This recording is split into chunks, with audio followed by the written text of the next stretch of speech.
Assalamualaikum warahmatullahi wabarakatuh. Selamat pagi anak-anak. Salam sejahtera untuk semuanya. Bagaimana kabarnya hari ini? Semoga sehat selalu ya.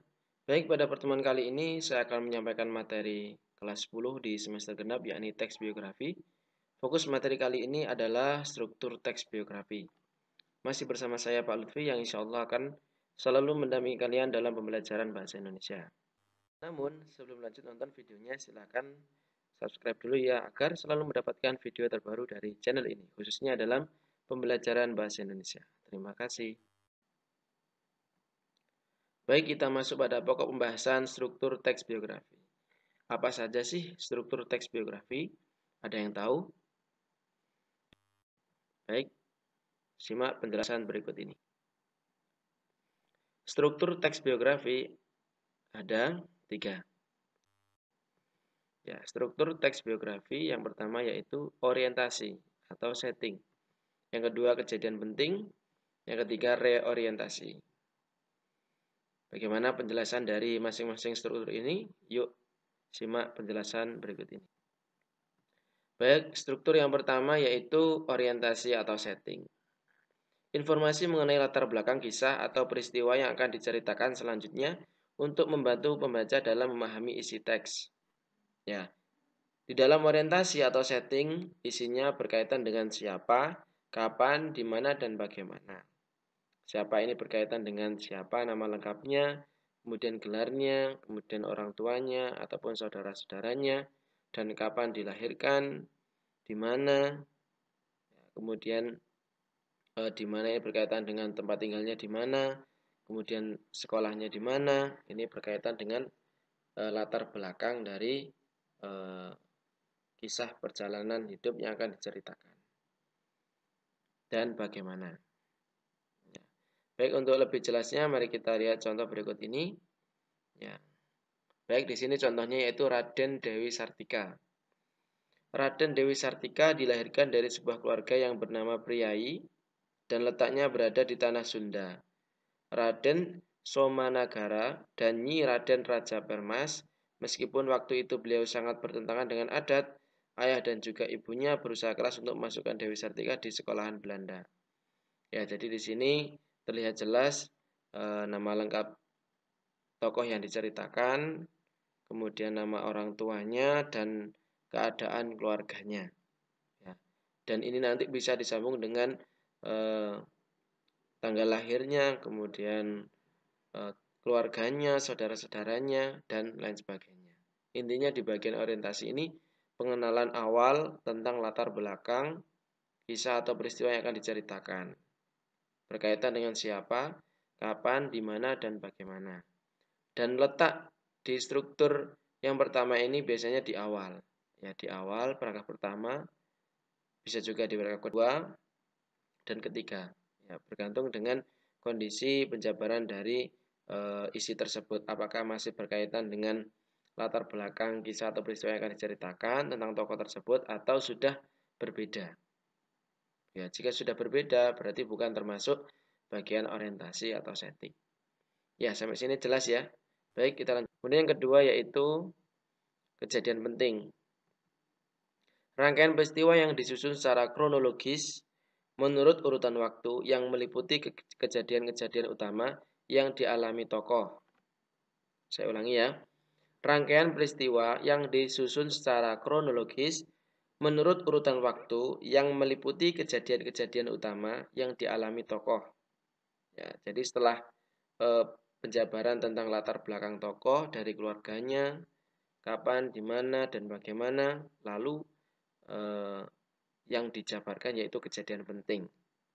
Rangkaian peristiwa yang disusun secara kronologis sesuai urutan waktu ya, mulai dari lahir atau mulai dari kecil hingga dewasa. Bisa juga nanti di situ ada indikator tahun. Ya, tahun kejadian itu tahun kapan, nanti berurutan mulai dari 2000, 2010, 2020, nah itu urutan waktunya. Baik, untuk lebih jelasnya mari kita simak contoh berikut ini. Sejak kecil, nah ini mulai dari kecil, Dewi Sartika telah memperlihatkan bakat pendidikan dan juga memperlihatkan kegigihan yang dimiliki oleh dirinya untuk bisa menggapai keberhasilan. Nah, berarti di sini terlihat jelas waktunya, yaitu sejak kecil.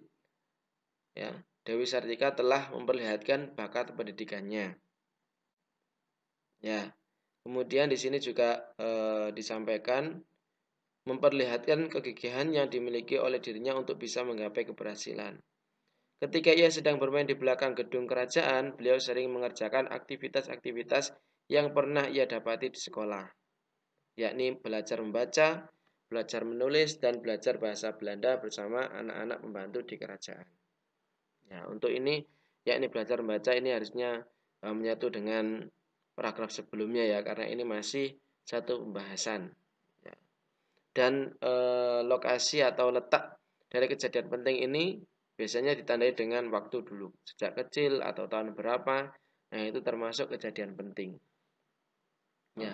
Dan disusun secara kronologis, urutan waktu. Ya. Intinya di kejadian penting ini yaitu peristiwa-peristiwa yang dialami tokoh, ya, yang utama ya, kejadian-kejadian atau peristiwa-peristiwa utama yang dialami tokoh selama hidupnya, baik dari prestasinya maupun kesuksesannya maupun bakatnya, keterampilannya. Intinya di sini tentang keunggulan-keunggulan dari tokoh tersebut. Ya, tidak hanya keunggulan saja, tapi juga mungkin dari tokoh tersebut mengalami kegagalan dalam berusaha untuk menggapai cita-cita, juga bisa masuk dalam kejadian penting. Ya, kejadian yang buruk, baik, sedih, senang, semuanya masuk dalam kejadian penting. Sampai sini jelas ya. Kemudian yang terakhir yaitu reorientasi. Apa itu reorientasi? Ya, reorientasi adalah ya, selanjutnya yaitu reorientasi. Apa itu reorientasi? Reorientasi adalah komentar evaluatif atau pernyataan simpulan mengenai rangkaian peristiwa yang telah diceritakan sebelumnya dan bersifat opsional atau boleh ada, boleh tidak. Ya, jadi reorientasi ini komentar evaluatif dari penulis biografi tersebut. Ya, tentang tokoh yang diceritakan kisah perjalanan hidupnya atau pernyataan simpulan mengenai rangkaian peristiwa yang telah diceritakan. Baik, untuk contohnya, sudah sepantasnya kita sebagai satu di antara anggota generasi muda harus selalu mengenang dan mengenang seluruh jasa Dewi Sartika yang telah diberikan kepada kita semua. Semangat dan dasarnya dalam memperjuangkan pendidikan untuk para kaum wanita tidak sepantasnya untuk kita lupakan begitu saja. Semoga dengan apa yang sudah dikerjakannya, perempuan-perempuan di negara Indonesia bisa mendapati pendidikan yang lebih baik lagi untuk di masa yang akan datang dan di masa yang lebih cerah. Nah, ini komentar evaluatif dari penulis biografi. Ya, tapi untuk reorientasi ini bersifat opsional. Boleh ada, boleh tidak. Ya. Dan ketika nanti kalian menganalisis struktur dan di situ tidak ada reorientasi, tidak apa-apa karena bersifat opsional. Berarti hanya bagian orientasi dan kejadian penting saja. Ya. Baik, sampai sini jelas ya. Ya, struktur teks biografi kelas 10. Yang pertama yaitu orientasi, setting berkaitan dengan latar belakang kisah atau peristiwa yang akan diceritakan. Kemudian kejadian penting, peristiwa-peristiwa atau kejadian-kejadian utama yang dialami tokoh, ya, yang ditulis secara kronologis atau berdasarkan urutan waktu. Kemudian yang ketiga yaitu reorientasi atau komentar evaluatif atau pernyataan simpulan dari penulis biografi. Ya, seperti itu. Saya kira mudah untuk dipahami. Jadi nanti ketika kalian menganalisis struktur, ya silakan betul-betul diperhatikan mana yang termasuk bagian orientasi, mana yang termasuk kejadian penting, dan mana yang termasuk reorientasi. Nah, orientasi biasanya di awal paragraf. Jika masih ada kaitannya dengan paragraf pertama, yaitu paragraf kedua. Jika sudah tidak ada atau sudah membahas kejadian-kejadian, berarti itu termasuk paragraf, termasuk struktur yang kedua, yaitu kejadian penting. Dan di reorientasi biasanya di paragraf terakhir, itu masuk dalam reorientasi.